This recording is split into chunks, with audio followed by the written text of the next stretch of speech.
What's up, guys? Before you watch this video, head over to flowpackrc.com. Check out the batteries. They're on sale. It's the only time they're going to be on sale. They just got a brand new batch. What up, YouTube? What up, Flow Nation? As you can see, I got the boats on the table. In about 3 or 4 minutes, we'll have cars on the table. Got to give props where props are due, man. So this little shreddy right here, guys, if you're into cars and you've never tried boats, that's $350, and it's probably the most fun you'll ever have. They're a blast to run. They really are.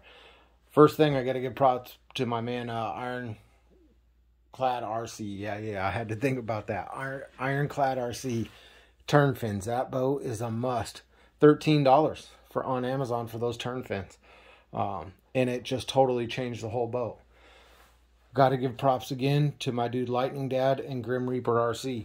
They're not from the boat scene, guys. They're from the car scene. You guys from the cars know them already, but that little shreddy, this motor right here. I got the idea to run this motor in that boat from Lightning Dad and Grim Reaper RC. They both said this motor's got so much potential.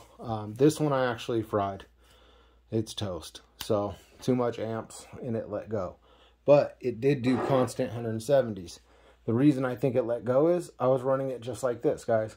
Next time, I got another one I'm going to install, and I'm putting the cooling jacket on from this Dynamite 2000 kV.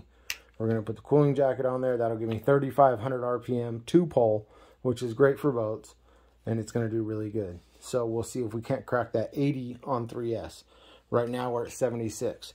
Guys, car, it don't have to be made for a boat. If you're running it, all right? It don't have to be a dynamite system. It don't have to be an SSS or a TP or anything like that. It could be, I got SSS stuff that came off my car or boat that I'm going to show you in a minute. You can use car stuff. You can play around. Valenium motors are great motors. Here's another one that I'm going to be using real soon. This came out of a Losi motor, 2400 kV. Great motors. This one I think came out of, I'm not sure which one. It's another 2000 kV 6-pole. They don't have to be 6-pole. They don't have to be 4-pole. 2-pole will do just fine, guys. But now I know, use a jacket. Especially if you're going to be making 2 runs. That was the problem with this thing. I made 1 run. It was kind of choppy. Brought it back. Made another one. Halfway through, turned around, went and made another run. It stopped in the middle of the water. Went and got it. The motor was fried. Good thing I have tons of those Valenium systems, because you guys know I'm a slash guy. I got tons of Traxxas slashes, and I have tons of those motors. So, if you guys want to know what I was running in the shreddy, there you go. Valenium with an OSE 150 amp. That combo, that motor pulls so low of amps, it'll do it all day long. 3,500 kV. Just make sure you got your cooling on right. This ProBoat UL19 ran it one time on 4S. Some really whack 4S batteries. Actually, there were 2S batteries. Nanotechs, I think I've had them for years. The problem with this boat is it don't have a lot of room in it. My 3S packs barely fit in there, but it bends up this side right here. And what I ended up doing for this thing, I reinforced the hull with fiberglass. So I went through and put an extra layer of fiberglass, kind of like we do our bodies on our cars, guys.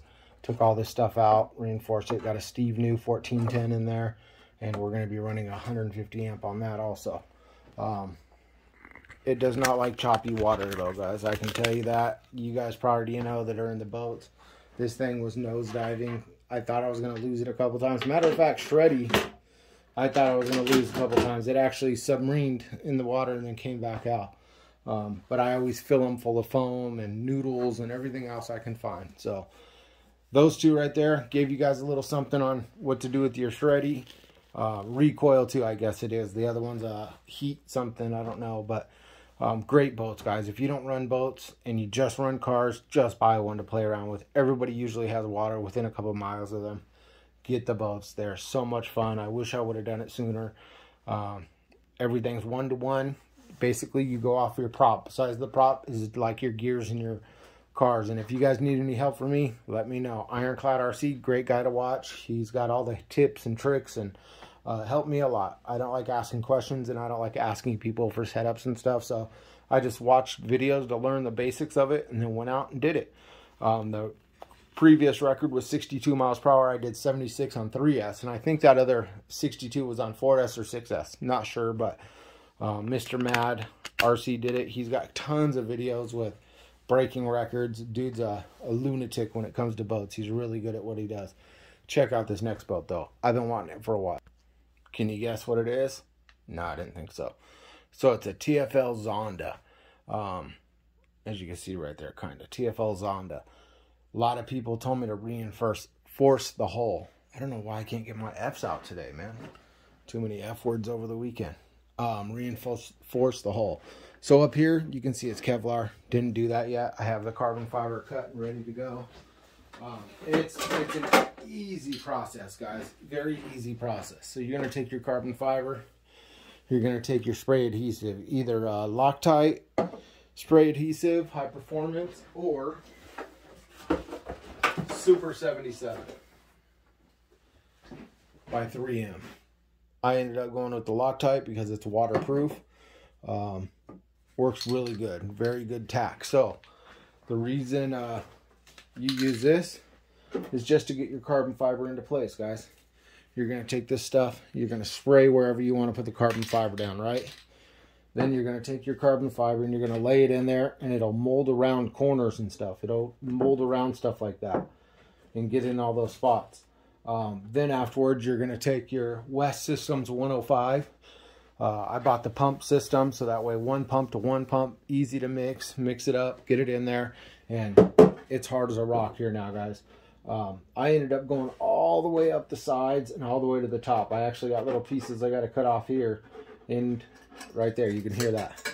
All the way to the top. I went all the way up and around, all the way to the back, around the motor mounts. Now, I'm going to do one more section right here, and then I'm going to pour epoxy into the tips with a bunch of shreds that I bought. The shreds are real fine carbon fiber shred, and I think they'll do really good.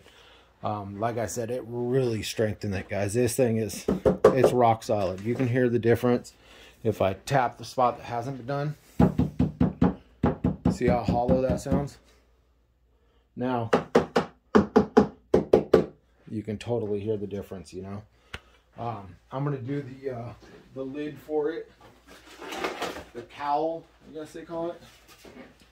I'm going to do the cowl also. And then one thing I thought about, this stuff works for foam. Guys, I see so many people losing their cowls. Spray it, put some foam in there. There's no reason to have all that open space. You're not going to have a motor sticking out above here, obviously. Put foam in there. That way you can send your rescue boat out to get it. I think this thing's going to be a beast. I got two 1521 new motors coming and two Hydras coming. Actually, I already have the Hydras, Castle Creation Hydras. And that's what I'm going to be running with it. And if it breaks, it breaks. I buy another one. One good thing is Bangkok or Banggood USA had them for $709. Little secret is you can find 10% coupons on there, and you can get it for $70 off. I got this $630, I think it was, shipped to the door, and it was literally here in 2 days. I was shocked by it. But this thing is going to be a beast, guys. It's a dual motor, dual propeller. It's going to be great. There is some upgrades you're going to have to do. I actually ordered some a new drive system for it and some other things. But you guys will see once I get running what the speeds of that will be. Thanks, guys. Hold on one second. You want to check out the cars. All right, here we go with the cars, guys. I have the Blaze R2 by Hobby King that I'm going to be building too, as well as Dragnolo. 32 pitch gears by Express, same people that make Dragnolo. These things are 42, 32 pitch gears. That's as low as they go. That's as low as I can find. You can get them at Michael's RCs. Yeah, so I'm going to be running a bunch of those 10 scales. I got the Fortec ready. The Mugen, guys. Love and hate this car. Love it to death. But you know what I was thinking the other day? How am I going to say that I have the fastest Mugen in the world, or whatever it is, 183, 182 I think I did? Not 100%. Don't quote me on that. Check my videos. But I did it with an XLX2. Mike Powell did it with an XLX. Same car, same electronics, same everything. I'm going to try to beat his number. I don't know if he was running a new motor or not, but I'm going to try to do it with a TP motor. XLX1, of course I got the 5-pack in there and all our carbon fiber parts. Everything that he could have bought back in the day is what I'm running. If I'm going to beat the man, I got to do it by his rules. So if I do beat the 173, it's a huge goal to me to do that. And that's what I want to do with this car, guys. Hopefully I can get there. We'll see, though. The XLX, there's only been a handful of people that's ever gotten to the 170s with it. I don't know what the little trick is with the XLX2 yet, but we got 20 people running 190 or above now. It's crazy. Maybe this is the trick. This is a Hobao VTE2. Got from my dude Saga. Stock chassis. Dual motor. Dual XLX2. We're going to try it out and see what happens. Monster 700 ounce torque servo in there. Got the Delta Plastics dome body on it. We're going to see what it'll do. I'm going to try it first with 4070s. And then I'm going to switch up to the 1533s or 1530s or something like that. So we'll see what happens, guys. Hopefully this thing will get me over that limit that I need to go to. We'll find out. Also have the Armor Limitless V2. Had that for like 2 months. Haven't touched it. Just sits here. And I want to do something with it. I don't know if I'm going to go just like this open tire or if I'm going to go closed tire. I got tons of bodies still, guys. I'm looking up on my wall. I have that Graphio crap. I bought a couple of those. I have the Lotus by Delta Plastic. I have the Porsche by Delta Plastics. I still have Ipanema Warrior bodies, 5 of them. They don't even make those anymore. Let's see what else. Oh, I got the GT1 7-scale body. Tons of stuff, guys. Tons of bodies I'm looking at right now. I still have the old Shark body and the Mercury. I mean, I got options, so maybe I will go closed wheel. Who knows? I'm thinking about dual motor on this thing too. Might as well, right? Maybe I'll just keep one TP and one new, and we'll see what will happen. Like I said, I got the Fortec ready. I got the 10 scales, the Blaze RC budget build, guys. That's the budget one. I got a lot of people always asking me, what have you ever done with that budget build? What happened? You hit 100 miles per hour and then it disappeared. Well, you know what? Let's shoot for 130 then. Let's see what happens with that. Lots of stuff, guys. Man, I've been working on these things. I really wanted to get out the Hot Bodies RGT8 this year. And there's one that's really special to me. It's the I'm sorry. It was the Hobo Hyper 7 that I converted to a GT. It was my first GT car, and it's too high up there on the wall. First GT car, and I really wanted to run that one this year, but I don't know if I'll have a chance to. I think the best that one ever did was 130. But the Slashes will be back out, guys. Got some really cool stuff coming out for the Slash, guys. Stuff that's going to be killer. You'll love it. So stay tuned. The cars will be out next weekend. Thank you, guys. God bless.